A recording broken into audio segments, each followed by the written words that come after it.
Hi, I'm Bronwyn, a residential design specialist, helping you move into your dream home without actually having to move. Hi, I'm Kosoula and I help take the BS out of council approvals. And we've partnered up to help builders save time, make a bit more money by just focusing on what they do best. Which is building quality homes for the owners that are out there looking for something amazing. Exactly.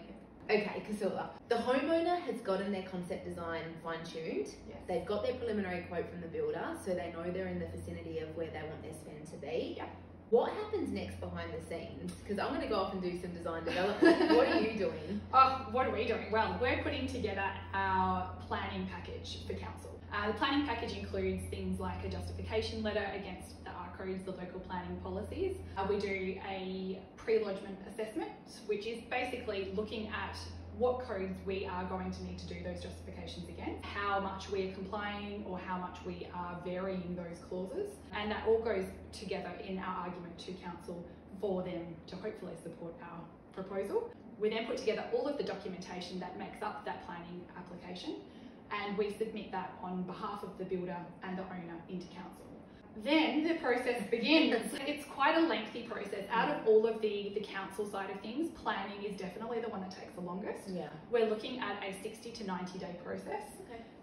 And included in that will be council looking at the feel of the design, how it impacts the surrounding areas, how it looks against the surrounding areas as well, and also the functionality of what we're proposing to them. There are types of applications that will also need neighbours consultation periods, which is where basically council will put together a package and send that out to the neighbours that are affected by this proposal and ask for them to make a comment.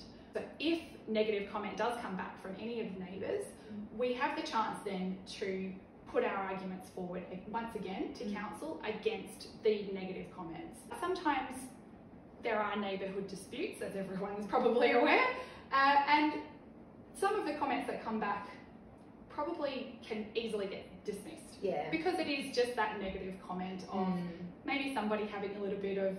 bit resistant to change. Yeah, a bit resistant to change, a little bit jealous of what might be happening next door. And, you know, this does happen, unfortunately. This is just human nature. They're just negatively geared. That's right. But we have the chance to go back to council and put our argument forward again for why it is a great proposal, why the design looks amazing.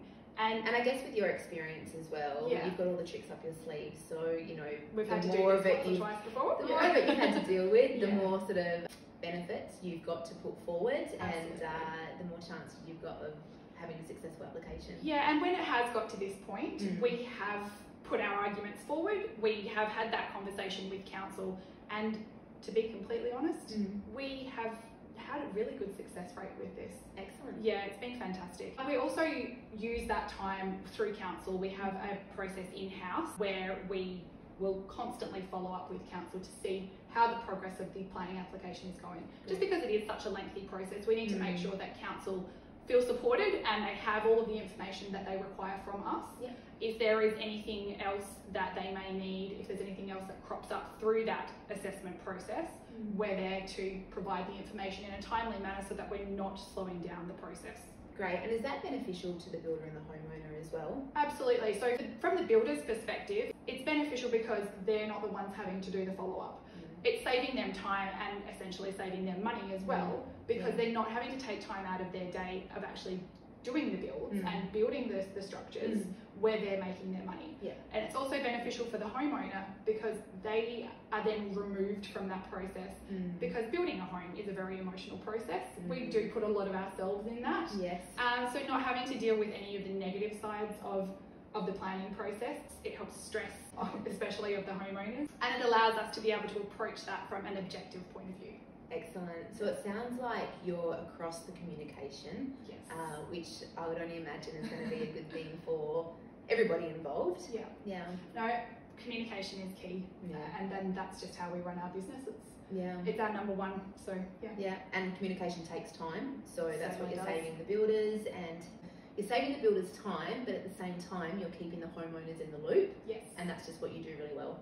Perfect. Yeah. Great. We hope you found the information that we shared valuable and have got something out of it.